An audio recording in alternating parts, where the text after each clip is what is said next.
歡迎嚟到阿 Keep 易跑會友 Podcast，我係阿 Yan，今日好開心請到小明教練喺我哋中間分享佢啱啱幾個月賽季做嘅成績啦。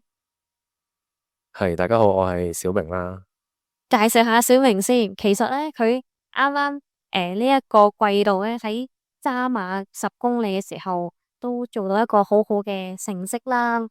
，33分58秒，咁拎到組別嘅第3名。咁隔咗一陣之後咧，佢哋一個月咧就跑咗2場嘅全馬，包括東京馬拉松同埋福井馬拉松，而2場咧都係做得好好喎，你個時間。係啦，咁我東京馬拉松就係喺2小時34分39秒完成嘅。咁福井就慢少少啦，2小時35分59秒。不過咧福井嗰個天氣聽講都比較難去適應喎，好凍喎，係咪啊？係啊，不過我 OK 嘅，即係凍啊落雨呢啲，平時都即係我都對任何嘅天氣環境都覺得冇乜所謂嘅。我都覺得小明教練咧，佢對任何環境同埋天氣都適應到，因為東京馬拉松咧，啲人話係一隻熱馬，即係好熱嘅馬咧，差唔多有20幾度，佢咧竟然做到 PB 成績喎。係啦，咁東京馬拉松去到後段啦，咁係真係曬住同埋有啲熱嘅，咁但係即係你都去到臨尾嗰10公里8公里，其實都唔諗咁多噶啦，即係都唔會理有幾曬有幾熱，咁啊盡力去完成佢啦，都係。佢嗰次 PB 嘅成績咧就係為2小時34分39秒啦。咁其實點解你呢一個季度咧可以即係安排到咁多場比賽而又做得咁好成績咧？同你以往練習或者跑步嘅方式有冇啲咩唔同？咁其實你話我多唔多比賽咧？咁即係好睇每個人嘅定義嘅。咁我就比賽係有分重點啦，同埋冇咁重點嘅比賽嘅。咁冇咁重點嘅比賽咧，通常就係可能以一個 tempo 嘅感覺去完成啦，純粹就係拎少少狀態啦，同埋睇下而家目前自己嘅能力去到幾多嘅啫。咁因為其實你冇可能話場場都去盡啦。咁尤其是你可能9月、10月、11月嗰啲比賽咧，其實你有得練習嘅時間咧，係可能係由夏天開始啦，都仲係比較熱30幾度嘅溫度咧。其實你都唔能夠話擺到好多好多嘅心血落去練習啦，同埋咁啊，所以其實一定要有取捨嘅，唔能夠話場場都用盡你嘅力，或者你個目標每一場都擺到好高嘅。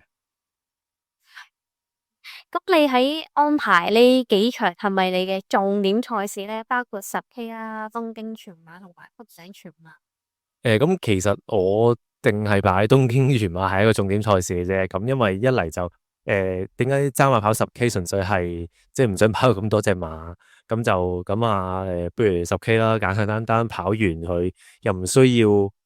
好耐時間回復。咁我甚至當日跑完個10K 之後咧，中午都已經去跑馬地度跑翻1個鐘嘅 Border Run 嘅已經。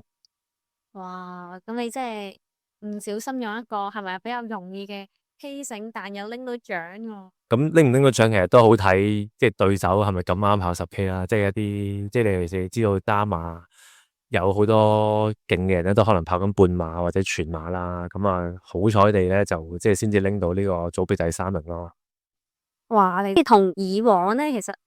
例如舊年或者以前嘅訓練，有冇啲咩分別咧？喺準備呢個東京嘅全嘅時候，因為我都知你好似 PB 咗都非常之多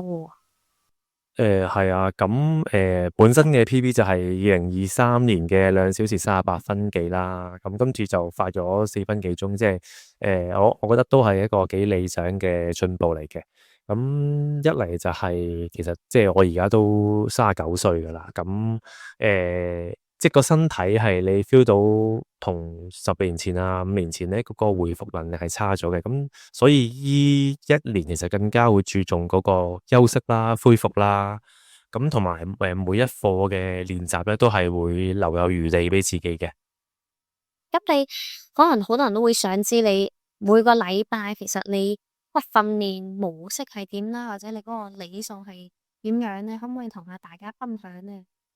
係咁，我如果由講遠少少，由夏天開始啦。咁我上年嘅夏天咧，其實係冇得跑步嘅，一個禮拜可能30K、40K 咁咯，最多咁啊。因為即係做嘢忙啦，咁其實就即係寧願攞啲時間休息，同咁又唔需要逼自己去跑步咯，即係心情都會好啲嘅。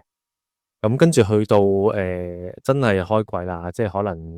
9月、10月、11月咁呢啲，其實咧都係慢慢嘅里數慢慢加到去可能100啦、110咁咯。咁但係我嗰個訓練嘅理念都係其實以輕鬆為主嘅，即係超過80%咧都係一啲 easy one 嚟嘅，即係講緊可能個倍速係5分10啊，或者最快都係4分50啊左右嘅速度啦。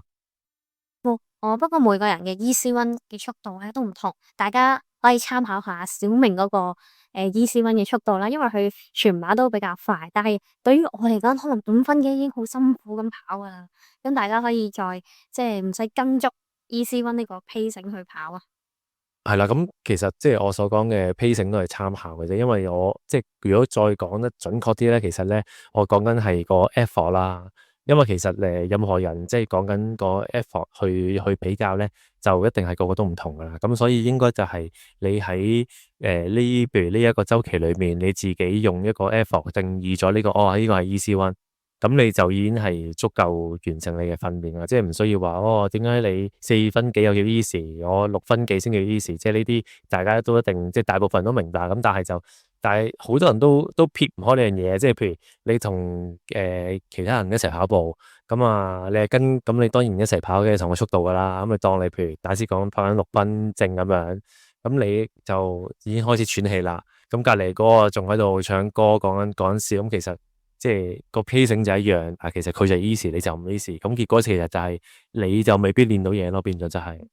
嗱，想知道咁多咧，而家廣告時段，小明教練咧都有喺呢個卓盈坊班教大家跑步噶，逢星期二。咁仲有聰 Sir 啦，同埋 Dian Sir 一齊教小組教學形式。想知道咩係 effort 啊？點樣有咗最佳嘅練習方式？大家就可以去到 Archie 嘅IG Facebook 去睇下啦，或者搵我哋報名。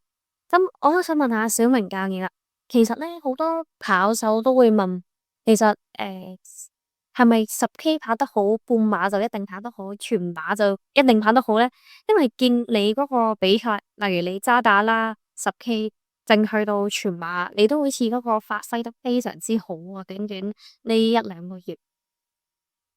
係啦，咁其實即係講緊10K 半馬全馬咧，都係一個90幾嘅一個大樣嘅一個比賽嚟嘅。咁其實即係所以我嘅理念就係先做好大樣呢個基礎先咯。咁所以你大樣基礎好，其實你呢幾個距離嘅成績咧都會有持續嘅進步嘅。咁當然你話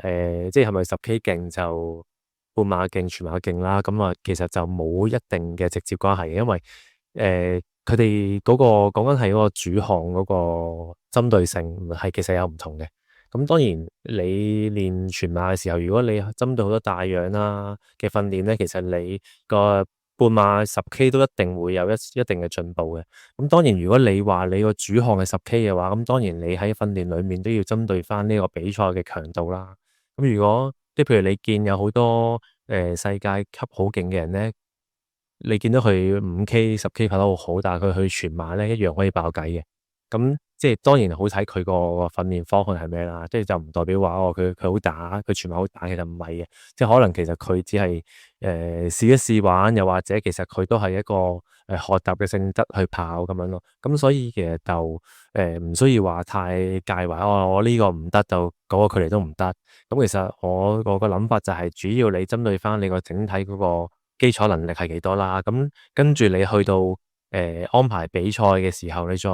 針對翻嗰個比賽前期，你要做一啲專項嘅訓練咧，你先至可以喺嗰個距離達到最好嘅成績嘅。頭先咧你都講到另一樣嘢啦，就係個里數本身咧，你夏天得每個禮拜得30-40K 啦，但到而家你應該賽季嗰段時間都係好高里數喎，不如你又分享下，其實你嗰個里數去到最高嘅時期係幾多，同埋究竟我哋點樣加里數，同埋點解咁重要咧？咁里數點解重要咧？其實就係即係呢個我可以話啦，係即係統計學即係 prove 咗出嚟嘅一個結果嚟嘅，就係你見大部分跑得好嘅人咧都係高里數嘅。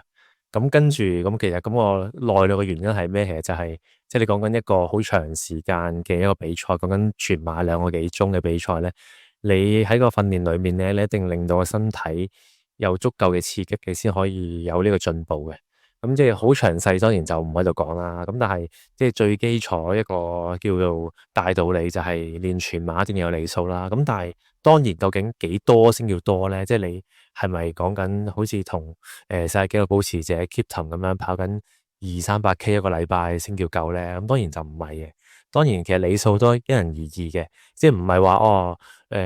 你要跑到某個成績，你就要達到某個里數。咁其實呢一個咧係冇直接關係嘅。其實究竟里數你跑到幾多咧？其實好睇你嘅身體承受到幾多嘅。你身體承受到幾多，你跑到去嗰個里數咧，就係你最高可以訓練到嘅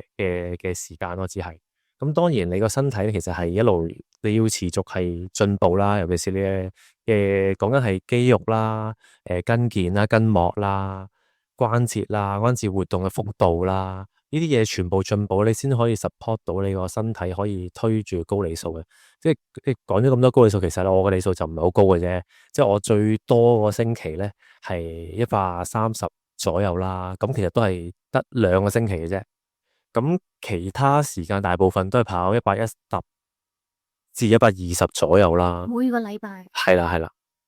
你加咗個倍數，加嗰個里數，咪加咗幾倍咯？由30K 跳到去110或者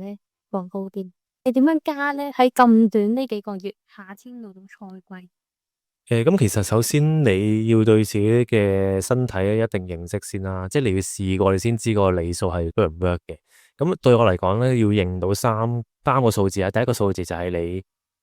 平時求其 hea 跑都跑到個里數，即係譬如話對我嚟講就係我可能一個星期跑4日，咁我休息3日，咁我每日跑10K，咁我即係 total 40K 啦。咁呢個就係我對我嚟講嘅個 hea 跑數字啦。咁第二個數字咧就係你一個叫做基礎嘅里數啦，就係你其實一開頭已經可以唔需要逐每個禮拜10%加，已經可以達到一個里數嘅。咁對我嚟講，大約就係90K 一個禮拜度啦。即係因為即係好多人就話你一定每個禮拜加10K，咁每禮拜加10%。咁如果你咁計咧，你由40加上去咧，你就要等好多個禮拜啦。咁其實咧要睇翻你個人嘅身體嘅能力先嘅，你應該係一個基礎做到嘅里數嘅，你本身嘅身體質素提供到 support 到你嘅里數嘅。咁去到之後咧，我都係會用翻一個保守少少嘅方法去加里數嘅。咁當然我就又冇話10%咁少，因為我比較都算係認識自己身體個負荷能力啦。咁其實我大約1-2個禮拜，其實已經可以加到130K 噶啦。咁當然130K 裏面咧，我都係即係再講一次，我係大約8-9成都係慢跑嚟嘅。咁所以咧，其實你綜合翻嗰個總強度咧，其實130K，但係低強度嘅一個訓練量咧，其實都唔係好高嘅啫。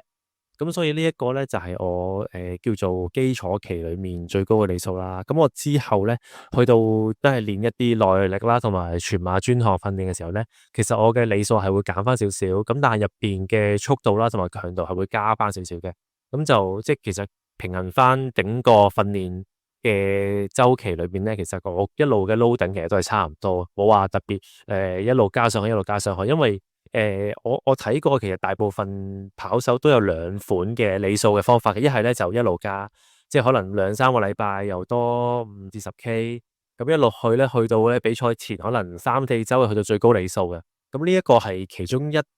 堆跑手會用嘅方法啦。咁我就係一個保守少少嘅方法嘅。其實頭先講嘅總強度咧，其實一路個12個禮拜咧都係差唔多嘅。只不過係由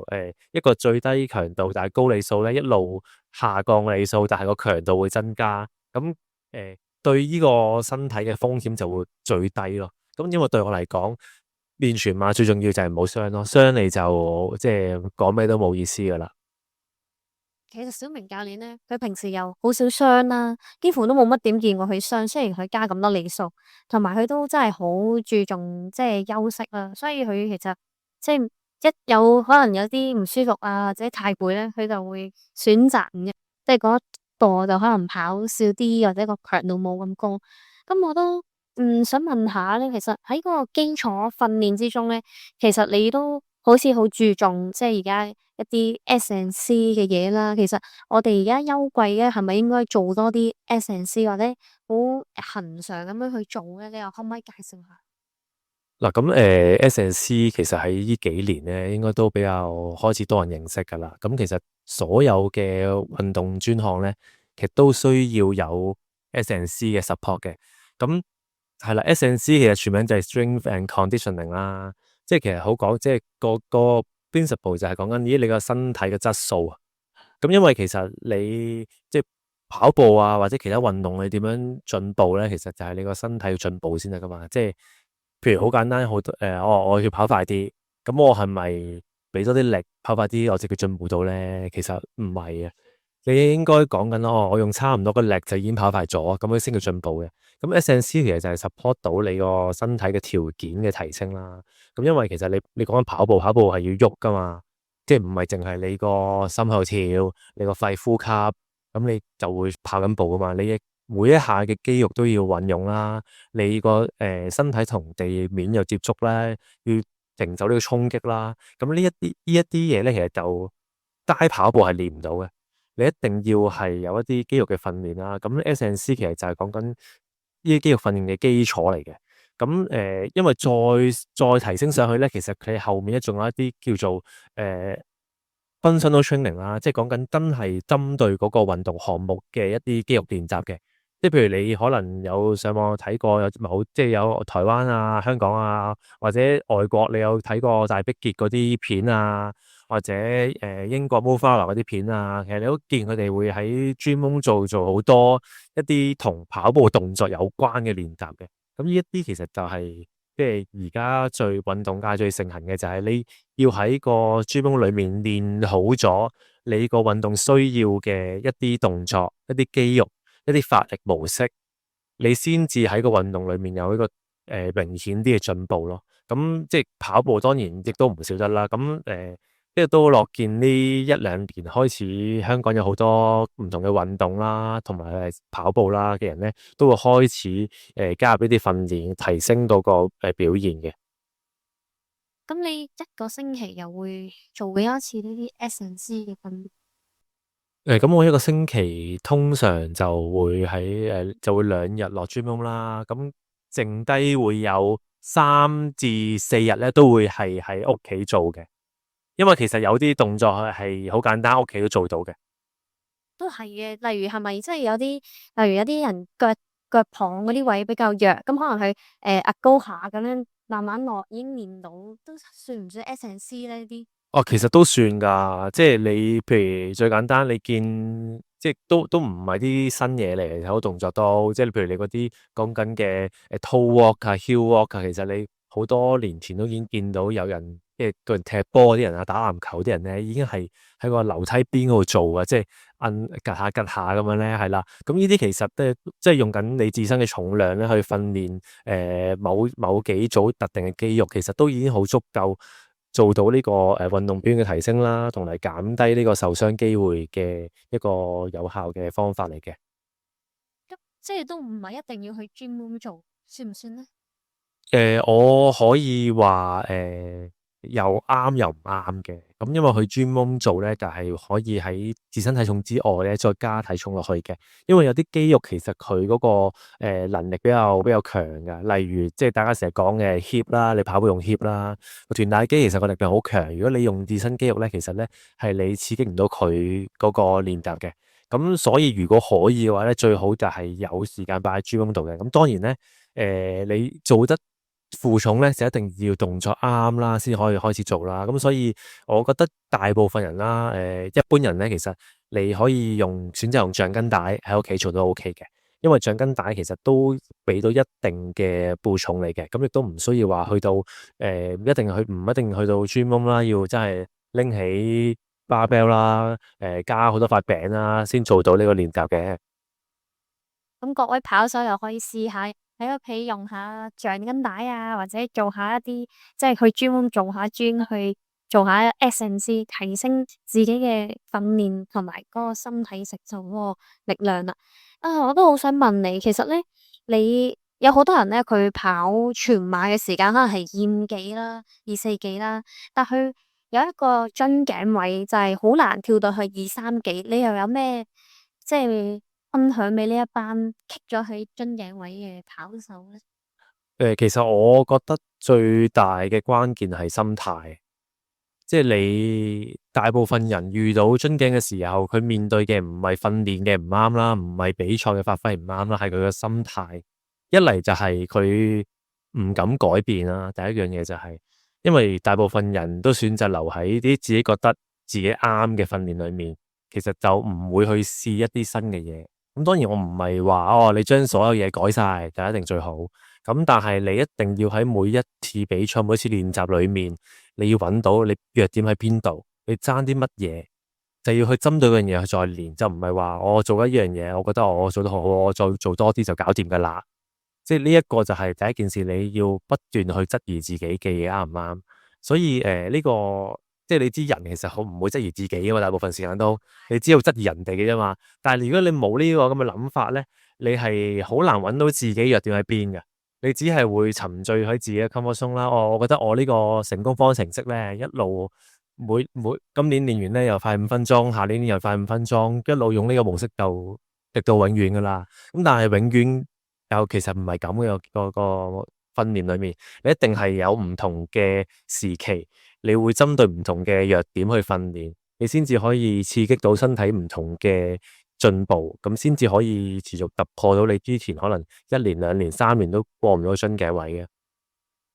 咁你又點樣克服呢個樽頸位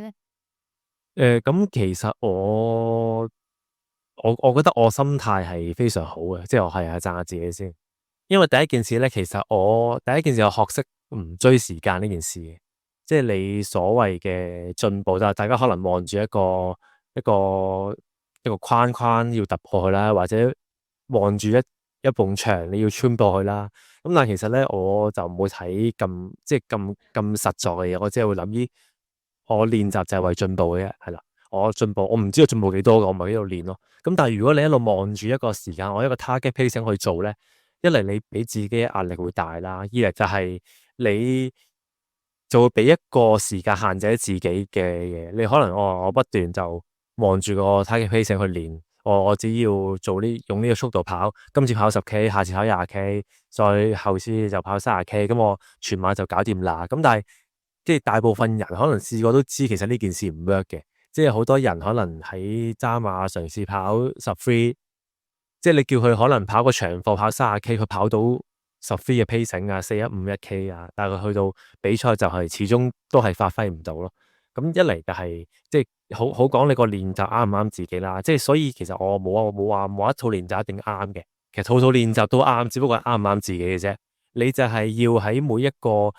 測試裏面揾到啱自己嘅練習，亦都揾到一啲唔啱自己練習去換咗佢，咁你先至可以突破到之前嘅框框咯。咁對我嚟講就係我乜都試嘅，即係我成日都覺得我咁樣做係咪唔啱咧？咁我就去周圍最八卦咁樣，外國嘅跑手啊、世界級嘅跑手啊、香港嘅跑手啊，個個都睇佢哋練乜嘢，練完之後跑出嚟嘅成績係乜嘢，咁兩者關係係乜嘢，啲咩做得好，咁你再套用翻喺自己度，咦，原來我咁樣又好似犯咗人哋嘅錯喎，同一個錯誤嚟嘅喎。咦，我咁樣做，原來又 work 喎，提升到個耐力啊，提升個速度啊，咁樣喎。咁你不斷就係去重新質疑下自己嘅訓練啱唔啱啦。咁每一次嘅試驗裏面都睇下個結果係點啦。咁你就做到持續嘅進步咯。咁其實你用呢個心態去諗咧，你就永遠唔會話俾個時間框死自己噶啦。即係你見其實你話香港最快跑咗幾個人，你問佢目標跑幾多，佢講到好高嘅其實。咁但係你係咪話吹水咯？我覺得唔係啊。你即係你係要對自己有信心啦，同埋你唔係望前面嗰3分鐘、嗰2分鐘嘅進步啦，你永遠都係你應該望下你覺得自己個身體持續練習喺某一段年期裏面，其實你係真係可以去到咩成績咯？咁你先至做到呢個練習嘅成果咯。就唔係話即係永遠就望住我睇嘅 pacing，我一定要跑呢個時間，望住呢個目標嘅完賽時間，我一定要跑到240內，一定要跑230內。咁呢啲你就反而係我覺得你越諗得多，就越俾到個壓力同越俾到個限制自己咯。咁你更加會難進步到咯。其實小明都有一個好重點嘅特質啊，就係佢會不斷即係去睇外國嘅選手啦、香港嘅選手啦，同埋自己嗰個訓練，佢會不斷反省翻究竟其實呢個訓練究竟點樣啦，啱唔啱啊？或者佢會睇翻好留意身體每一個嘅反應。咁我記得咧，早幾個禮拜啦，Archie Pacer Team 咧請咗香港四徑 Jackie Breaking 50嗰個 Jackie 嚟分享。其中講到一個特質咧，都係同你好似，佢就話一定要去寫一啲